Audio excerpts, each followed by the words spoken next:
Ja, det börjar bli dags.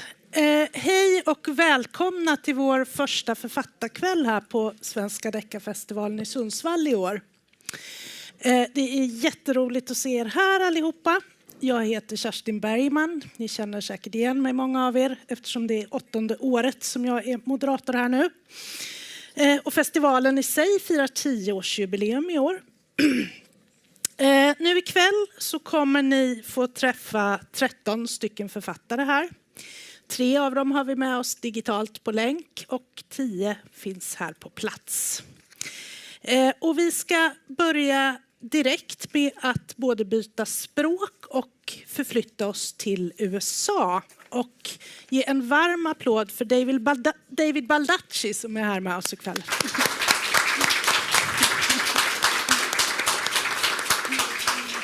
Hi, David. I hope you can see us and hear us.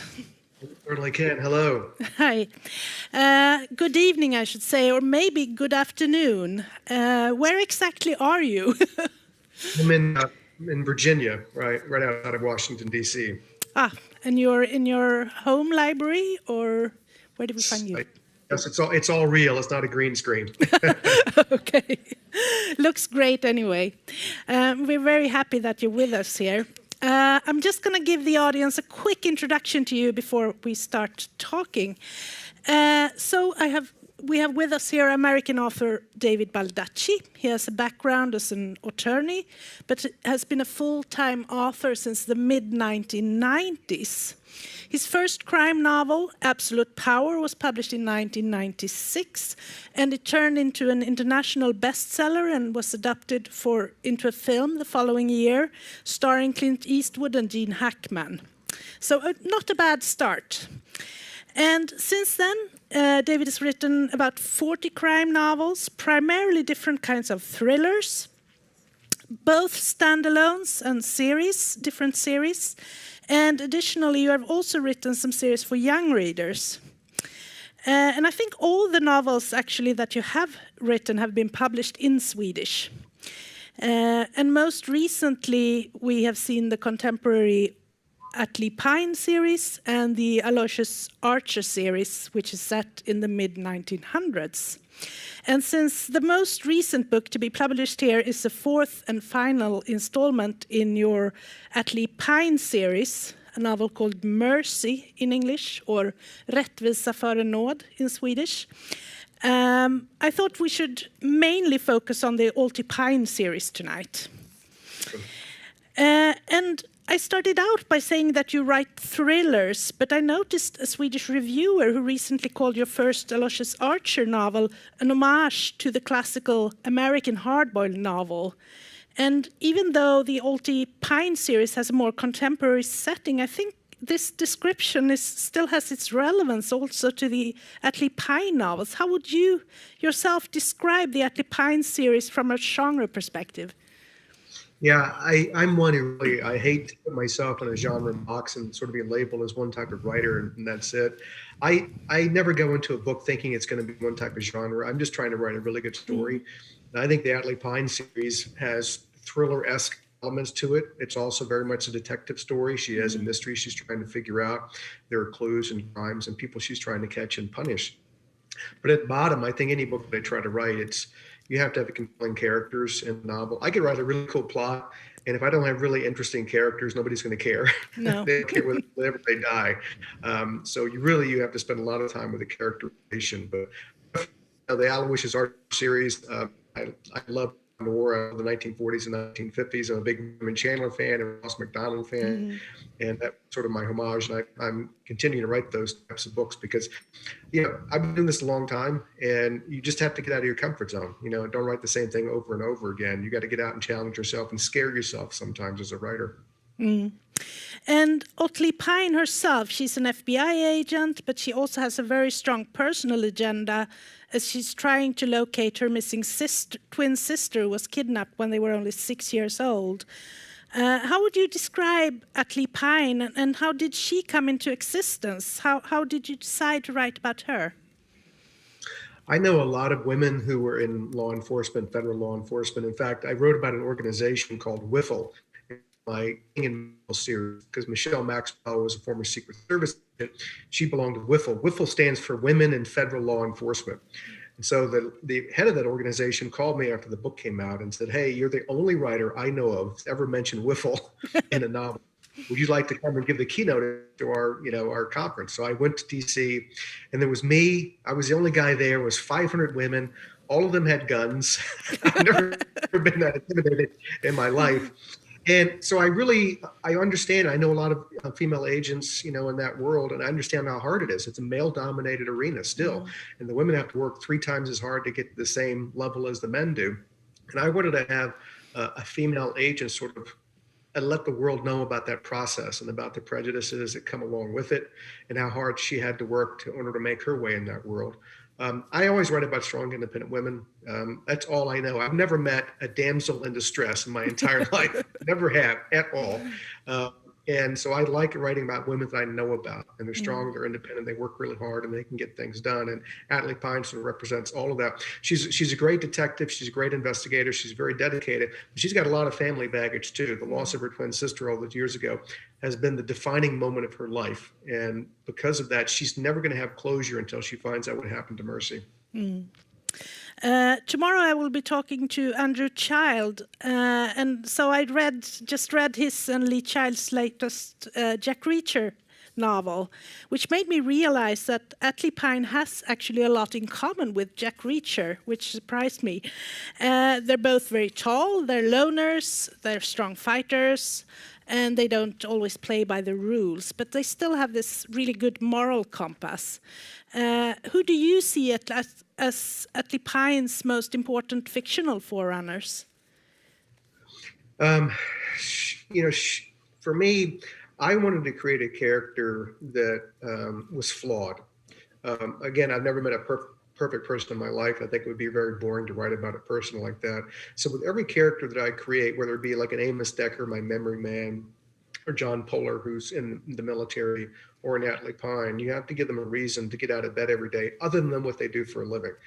And I found in life that pain is a great motivator sometimes. If you have pain or loss in your life and you're trying to figure out a resolution, trying to figure out some truth in your own life to work your way forward in the world, that can be a really powerful motivator. And that's sort of what I gave her in this series of books. I did a panel with Andrew Child a while back, and he was delightful. I really enjoyed talking to him, and those books are terrific. Even with like a character like Jack Reacher, you understand that he's flawed. He's not invulnerable. He has issues as well, and that's why characters are universally drawn to characters like that. People sort of identify with that because we've all got our issues in life.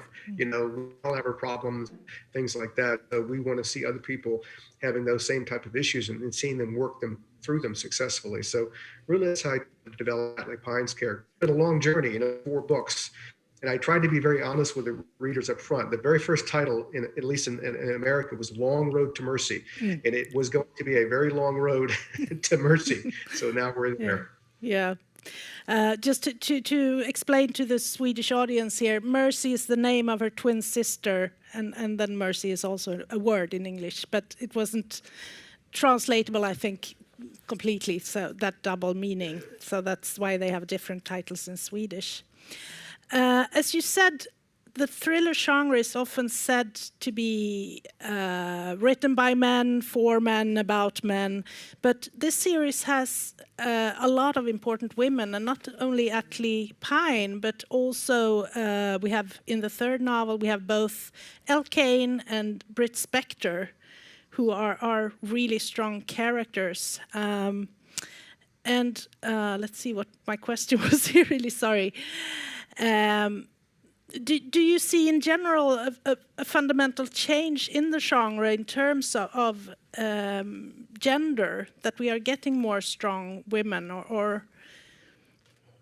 I think we are, and I think there are a lot of great writers out there, both men and women, who write about female characters. Patricia Cornwell did that a long time ago with Kate Scarpetta, Postmortem, and all the wonderful books that she's written. And I think you're seeing that more and more. There's a diversity of voices out there now that maybe 10 or 15, 20 years ago you didn't see, in all types of genres and all types of storytelling, which I think is terrific. It's funny, at least in the United States, the majority of people who work in publishing are women. And I think finally it's having an impact, and that you see a lot more women publishing books in all sorts of genres. You know, men can write anything they want. Women should be able to write anything they want. So that, you know, let's be fair about that. But I think the diversity of voices is always a great thing. We should hear from one element of society over and over again. And definitely, you see on the bestseller lists a lot of women writing detectives, fiction, thrillers, mysteries. It's just great stuff all over the world, in fact. Yeah, I remember meeting an Australian author called Louise Larkin like 10 years ago, and she said she publishes environmental thrillers. And she said she doesn't use her regular name Louise on them because there are so many male readers who won't read a novel that is written by a woman and that type of novel. So she just called her L.A. Larkin. But hopefully that is changing a lot. The setting of Mercy is to a great extent the small town or the countryside America that I think many Swedes have come to regard as a perfect habitat for this American lone action hero growing out of the Western genre. Do you have the same associations to this setting, or is that just an outsider's perspective? Or what does that type of setting signal to you? Yeah, I definitely, you know, Atlee Pines has been in big cities. She's been in small towns. She's been in the nether regions out in Arizona, where her jurisdiction as an FBI agent is there. And it's near the Grand Canyon. It's very isolated. There aren't many people. You drive 100 miles and never see anybody or any living thing. So she's been across all sorts of geographic elements. But look, small towns are intriguing because isolation is a great place for mystery and thriller writers to set their stories. You don't have a police officer in every corner, and even if a police officer is there, he might not be exactly what you want. He might be corrupted by small town influences and all that. So it's like these little fiefdoms, you know, you would have in medieval times, where you would venture to a place and it was run by one person who was the king of that little piece of property, and everybody kowtowed to him and did what he was told. So sometimes I think getting outside sort of what we feel like, you know, the reach of just everyday law enforcement calling a police officer and there they show up, or a federal agent and they're there within minutes. But if you don't have that, then all of a sudden you have to rely on yourself. It's almost like a little bit of Lord of the Rings, you know, it's just you and you've got to be able to survive by your own wits. So you take away all the sort of the compelling, you know, niceties that we have as a society. You know, we have police officers to enforce the law. If you take that away and you take away all the help that ordinarily we would be able to access, then it comes down to the hero or the heroine, you know, having to do it on their own and make it on their own, which raises the stakes quite a bit. And it's sort of like, you know, David against Goliath. Yeah.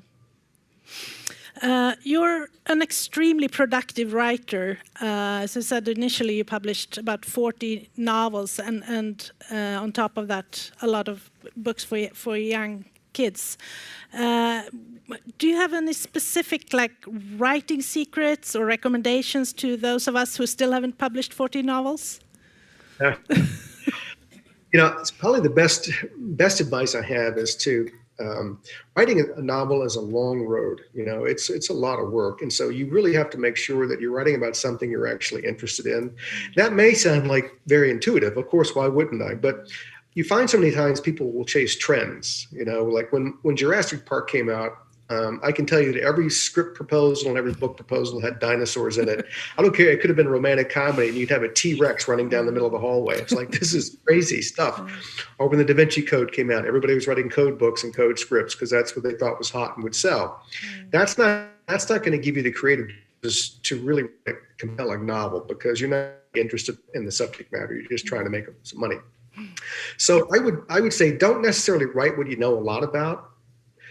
Write about something you'd like to know a lot about that you have an interest in. Then you go out there and you learn a lot about it. You meet a lot of people who work in that arena.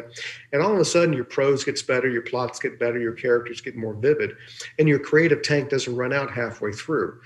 Again, I know it sounds like, well, I would never write something I wasn't interested in. Trust me, people do it all the time. You know, they do it for lots of different reasons. They just jump into something without really thinking it through.